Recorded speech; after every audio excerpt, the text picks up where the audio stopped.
Wow, impressive.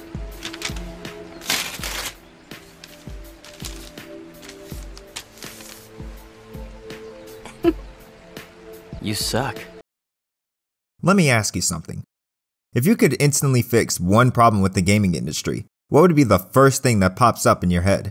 The prices are rising, the quality is plummeting, unfinished releases would become the norm, and microtransactions are nothing but a red flag for the calamity that's to come. But it's only cosmetic. Whether it's a full-price whole-filled bucket or a free-to-play cash grab blender, it's not difficult for anyone to acknowledge the day-by-day lowering of the standards of what we consider nowadays to be a quality piece of hardware.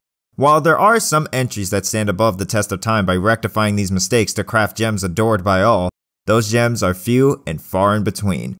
However, I didn't come here to discuss the current gaming climate, at least not as a whole. I came to talk about the one thing developers just cannot seem to get right no matter how hard, or little, they try. We're in the new age of portable home consoles and photorealistic graphics, and yet this monster has still proven itself to be a daunting challenge in the realm of AAA gaming. And that challenge, my friend, is the art of balance. It's been too long since we've gotten an online PvP game with developers that know how to balance their genre system and their vessels for carrying out said system, whether it be characters, guns, moves, or abilities, in a way where the game can be enjoyable for most fans no matter the choice. Of course, there's no perfect way to balance a game, but it's most certainly not in the way these guys are doing it now, which is the weak vessels stay weak and broken vessels stay broken tactic. At least until the companies are pestered long enough to make the weak vessels untouchable and the broken vessels unplayable, pretty much putting us back at square one. So what's causing this? Why is this such an incredible task for workforces housing billions of dollars and thousands of employees? Well, there are plenty of factors that can influence this. From illogical logic to just plain stupidity, let's take a nosedive into how balancing has been handled in the past years, find the culprit for this prickly predicament, and list some ideas on how to correct it. Okay, how do I start this?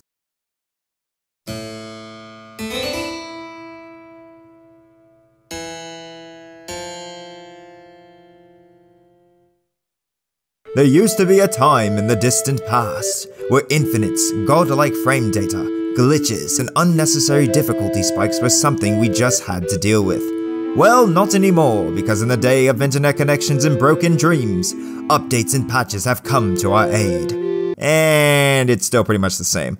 But hey, at least the graphics look realistic. In terms of modern gaming, balancing has been misused in some of the most mind-boggling ways possible. Sure, you get the occasional bug fix and content addition, some more bare bones than others, but the most important parts are the changes to the game's system and vessels, some more bare bones than others. Even if the notes are entire articles, it's either at the end of the game's lifespan, or they do nothing at all. And it doesn't help that companies adopted the change the game only when the game is changed tactic, because certain vessels would be completely game breaking and nothing would be done about it until the next big content drop, which is an all around god awful idea because players would have to decide to either take it or dish it for a period of months. Or if you've played Need for Speed, you had to decide to either take it or dish it for 7 years. And even when they do deal with it, they triple down on it. They make sure that it is their top priority to end the reign of this top tier terror. And in doing so, they too get tossed down the list with the rest of the forgotten about low tier rejects. One of the common occurrences where a broken vessel was made weak, but the weak staying weak and the strong staying strong. They slayed the dragon, but they forgot about the village that's still on fire. And that's it. There goes the chance for change for the time being until they feel like putting out more product again. I'm not done though. Let's talk about the times they actually tend to the burning village. In this case, the values of the changes are usually in small, very minuscule margins that only change certain situations and or interactions to make playing with or against the changed vessel a little less insufferable. Almost every game does this and it's still perplexing me to this day. I have no idea when this wave began to rise, but the one game that came to mind for me is Clash Royale. Is something wrong, Yosuke? Very wrong! I'm gonna try and keep this as short as possible because I have way too much to say about this pickpocketing carcinogen created by Suburk, but the balance changes for a bit used to be something to really look forward to. The meta was constantly changing for every update and surprisingly enough, it was a good thing. It wasn't schizophrenic because all decks and most cards had strengths and weaknesses. Sure, you had your log bait, rocket spam, expo, motorcycles, and not to mention the beyond oppressive pay-to-win environment, but for the most part they weren't always the foolproof go-to decks like they are now. Even against the cheapest of decks, if you outsmarted your opponent, a Golem deck would still be king. The main reason why Clash Royale held me for so long was because it was always a new experience. I was constantly learning and changing my game plan for whatever decks were in at the time, and it was encouraged because with enough time, dedication, and knowledge, I too could become a part of the Legend Trophy crew. That is, until King's Cup 2. Once Surgical Goblin barreled his way to victory, the game was never the same. Rinse cycles were in, and heavy soaks were out.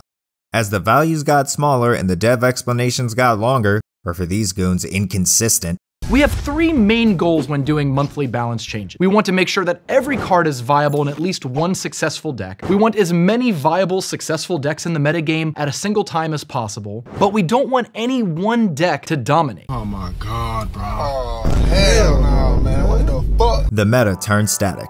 Patch notes soon became doomed with menial shifts and microscopic margins. Now, if a card isn't good enough, hey, we put their health up by a small percentage so that they die to one extra hit by this specific troop or spell.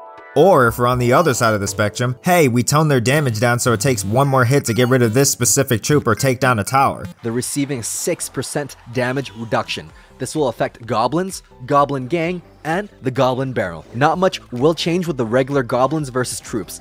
It'll take like one extra stab to kill musketeers, Ewiz, giants, and pretty much half of the units in the game, but it's not really noticeable considering there are 3 of them. Or if we want to get schmancy, hey, we're buffing this troop's vitality by nerfing this spell's damage so that they can survive it with 1 HP, which in turn also takes down the usefulness of the spell at the same time.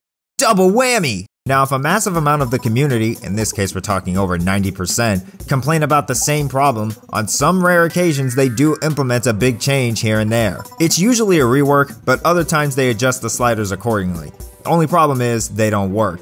Case in point, the Royal Giant has been a safe pick for anywhere on the leaderboard since the dawn of time. No matter how much damage they nerfed, or how squishy they made him, nothing beats a common card that can deal massive damage to buildings and only buildings at range at 6 elixir. Even the free-to-players rejoiced at that sight. Something had to be done. Something has to change. So let's take serious account into nerfing his range. Make it so that he has to get really close to towers. That way it's easier to aggro him with buildings. But let's not stop there. He'll just be casted out for his point-blank cousin if he's so easy to counter. So for a consolation prize, let's give him a bit of leeway so that he can be a good pick for certain decks and playstyles instead of every single one of them. Okay, sounds like a plan. Maybe we could do something about his attack speed? Or take his elixir cost down to 5? What if we toss in a bit more movement speed for good measure? Let's buff his damage by 60%. What? America was outraged. Thus, the Royal Giant stayed on course to be a candidate for most used win conditions and nothing was achieved. This is what I believe changed the course for how developers see balance changing today. Small valued shifts for specific interactions that changes very little, only to be pestered into finally dedicating time for modifications that were way past due, just to overindulge and botch the job again. Of course, I'm sure that there are plenty of other examples predating it, but I chose it because 1, it was a huge game with massive success, and 2, I'm familiar with it. Now, as for what games I think Clash Royale influenced, well, let's have a little look-see into some more recent examples, shall we? Overwatch, small shifts, specific interactions, pestered for modifications, botch the job. Smash Ultimate, small shifts, specific interactions, pestered for modifications, botch the job. Apex Legends, small shifts, specific interactions, pestered for modifications, botched every job. Whoa. Time out. Doura, you just play the games. There's so much more to balancing than you might think. This could be a daunting task because it is. And to that I say, maybe you're right. I mean, they do have to take into account how many vessels there are and how much a certain vessel is being used or not used at all. They also have to look at community feedback, and most of all, they have to research the situation by testing it themselves, which I'm sure none of the developers do. And I hope they don't, because if they do and these patches are still coming out as empty as they are now, but let's address your point. Some might look at me criticizing Ultimate's balancing as unfair. There's over 70 characters not counting his DLC. There's no way they can successfully balance each and every single one of them. It was really getting hard to add new weapons because balancing 40 weapons, you're gonna feel like you have a weapon that is a clone of another. If you can't take the heat, get out of the kitchen. I understand how hard Sakurai worked to bring Ultimate to us. He wholeheartedly cares about his work and the product he brings to his fans, and it shows.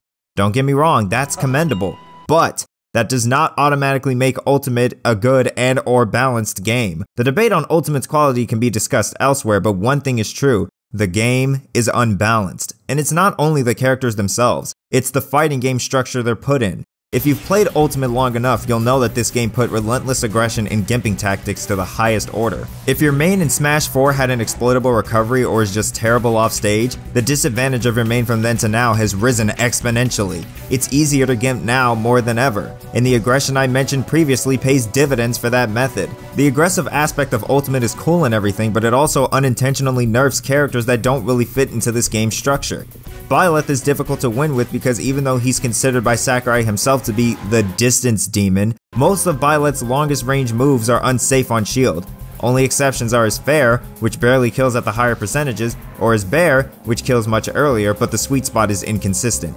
Both of which can be snuffed out or at the very worst outranged by other characters in the cast. Most of his close range moves to account for the metahumans dashing into your weak spot have massive startup and are also unsafe on shield, leaving you to dodge attacks the whole game with Nair and Up B being your deterrents and your side tilt at ledge being one of your only sort of reliable kill options, rendering the zoning aspect close to moot. So you get almost no reward by playing the character the way they're meant to be played, because they have none of the benefits a zoner character should have. The Belmonts, while kept down by gimping, have projectiles, so they get rewarded for running away, thus making their chances of getting juggled much lower than Byleth's. Young Link has projectiles and speed, so he fits in with Ultimate structure criteria. Snake has projectiles, speed, and consistent kill confirms, which is why he's top tier. So why play Byleth when literally any other zoner can do his job but better? And before you say it, yes, I know that MKLeo is godlike with Byleth, but that is only because MKLeo transcends humankind with his fighting game ability. I am aware of Byleth's potential. It's just that the amount of calculation and patience required to tap into his potential is asking for too much from the player while also giving close to nothing back compared to others, especially in a game where most of the cast is heavily rewarded for just running up and pummeling you beyond recognition. But just for good measure, let's bring up another example. Marth. Marth has good frame data but much less range, although he too relies on the tipper, which again, wouldn't be a problem until you consider how weak and inconsistent his tipper actually is. As Esam put it, Marth's winning strategy is accidentally killing his opponents. Take note again of how I said that this is an aggressive game, and considering that his jab confirms got removed, Marth is stuck spending too much time running away trying to get perfect hitboxes that only land when they want to, while pretty much any other character can just crawl into his no-no zone and beat the ever-loving shit out of him. If the character is too small, good luck trying to deal damage because you're not going to hit anything unless you're point blank range. If the character is too big, the tipper gets mistaken for a very small pixel of his sour spot. Not only that, but even if by some sheer coincidence you hit your tippers, if it isn't Bear, side tilt, or smash attacks, chances are you're going to end up up-throwing at over 200%. Now let's look into who's supposed to be his fake, Lucina. Sure, the damage and knockback of his tipper exceeds Lucina's, but who the hell cares about that when Lucina can deal the same amount of damage regardless of how close or far she is? It's not that huge a detriment to exchange a bit of KO potential for maximum consistency. Why waste your time trying to muscle memory how many milliseconds of delay is needed to tipper the finishing blow of your dancing blade when you can just choose to either rush people down or space them out without a lick of drawback? Marth has to fish for tippers with a rod, while Lucina uses a net. Oh, it's a skill issue. Oh, this character just takes more brain power to use. Get good! He's top tier because not just anyone can main him. That was never the point I was making. I've said it before, and I'll say it again. I know that certain characters take more skill to be good. Excellent even. But my gripe is with the fact that the skill threshold could be lowered for other characters, yet they can stay just as excellent. Sheik has always been known to be one of the hardest characters to use because she could never kill unless she put out very specific combos at very specific percentages. But pre-ultimate, she always had one pro in mind. She could inflict insane amounts of damage if used right. If you can read your opponent and execute her combos with little to no error, opponents could be put into the hundreds without even flinching, leaving them open for setups and confirms just to go back and do it all over again the next stock. But alas, after her many Smash 4 tournament wins and the cries from help from the lag-infested, blood-spilled battlefield that is For Glory, Sheik got nerfed. Yes, she got nerfed before in Smash 4, but it definitely wasn't as potent as Ultimate's nerf. It's like she has thunder sticks for arms now. Absolutely nothing deals damage for her anymore. Even her day-long combos just barely make it over 30%, a feat that almost anyone can achieve with just one smash attack, making her specific KO combos even more specific. High skill cap, low reward. No matter how crazy a pro player makes her look, no matter how flashy those montages are, that will not change the fact that Joker can accomplish the exact same thing but tenfold and with less than half the skill cap. It's not a skill issue, she's just a poorly designed character. You can't completely base how good or bad a vessel is on how easy or difficult it is to use. That can be a factor, sure, but having that as an end-all be-all is ridiculous. There's too many variables in gaming as a whole to just dial it down to a couple of changes based on one collective factor every few months. Which brings me back to my initial point. Of course I know that there's a lot that goes into balancing things. I'm not ignorant to the workload that devs face when updating PvP games, but you have to remember that they're the ones that put the workload upon themselves in the first place. I get it.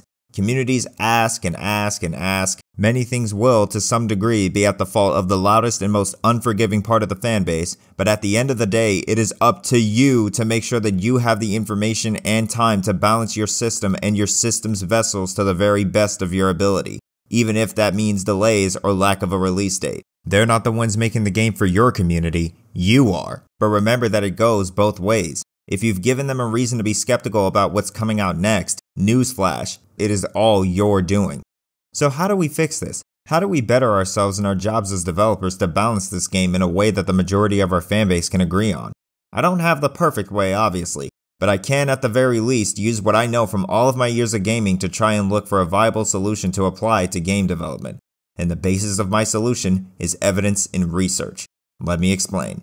If you want to ensure that your patch notes will not only just make a difference, but a good difference, then there are 3 avenues of information that you need to retain in order to be prepared to tackle this monster of a task. The amount and legitimacy of the changes being brought into question are reliant on these 3 avenues specifically: pick rate, community feedback, and personal experience.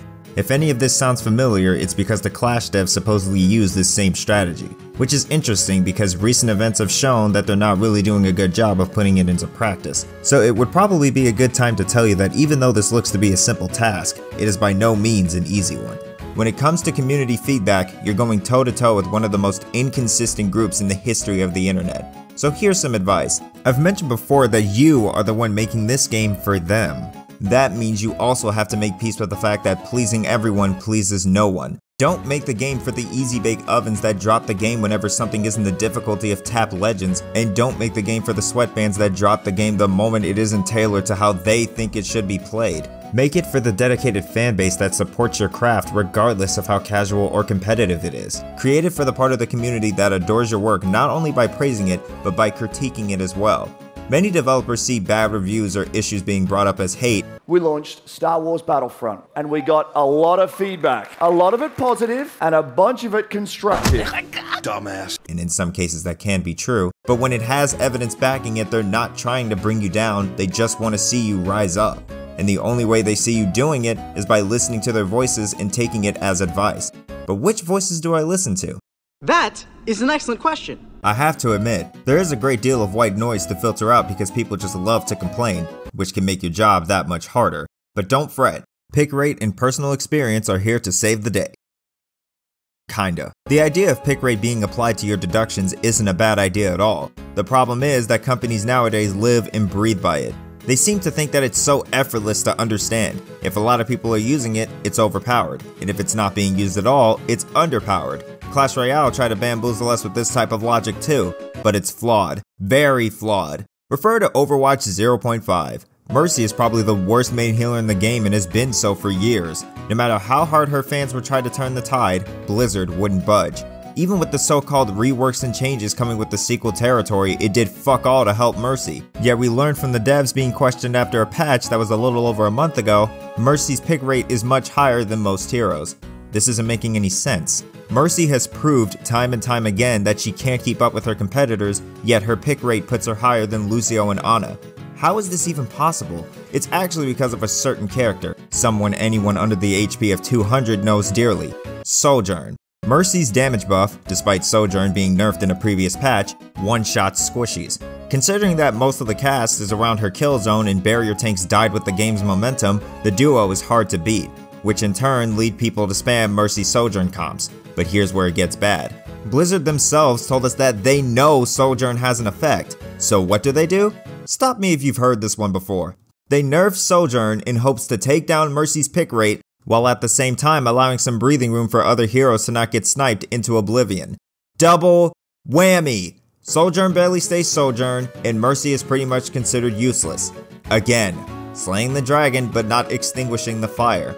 Mercy's pick rate is only high because of one singular ability that only she can supply to a certain character that can easily win games, not because she's good, which Blizzard would have found out if they had just listened to community feedback and used the power of personal experience.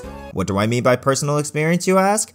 Well, by playing the game yourself, obviously. What changes are the communities asking for? Does it need to be buffed? Does it need to be nerfed? Do we need to make changes at all? Why does it need to be changed? Is it too strong? Too weak? Or is it only one or the other in certain scenarios? How often does this or these scenarios occur? To what extent are we implementing the changes? How much should we buff or nerf this vessel? Is it beyond repair? Do we need to rework it? Every single question can be answered by just playing the game yourself, researching and documenting everything that occurs. Monitoring pick rates, deducing its purpose by looking at what the community is saying, and then putting it to the test is what I think can be useful for balancing and patching. It's not the concrete way, but it's definitely a start. Don't subject yourself to just one or the other because all three are needed to fully grasp how wide the power dynamic really is. Too much to one side or the other, and it all falls. In order to balance your vessels, you must first balance yourself. Now for the final question. What if, against all odds, it really is just a skill issue? Be like From Software and just wait it out.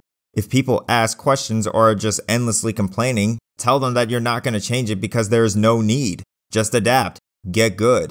It's not an infinite checkmate, but for specific occasions, like the one I just mentioned, it's perfect. Your community can't learn to walk if you just pick them up every time they fall.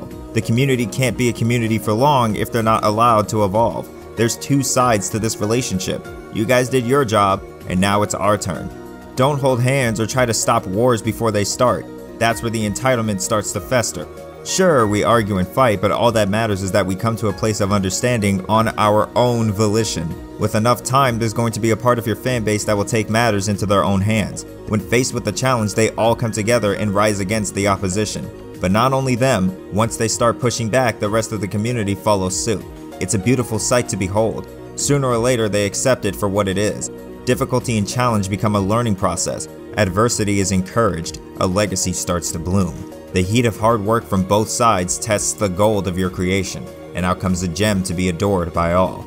In conclusion, balancing is an all-around demanding and possibly tedious task, but if done right, you can allow it to do the rest of the work for you. Once the fundamentals are down, you can add in all the bells and whistles you desire.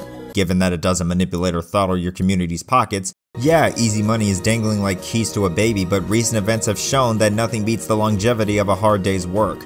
The wallet is the loudest voice in the world of entertainment, and people are starting to use it. It's only a matter of time before your tone-deaf demeanor starts to blow back on you. So I leave you with a choice. Will you finally change for the better and make something that your fans deserve? Or will you let greed override all judgment and stick to your 5 out of 10 quarter-hearted penny-pinching ways? Your move. Be careful though, the next one could be your last.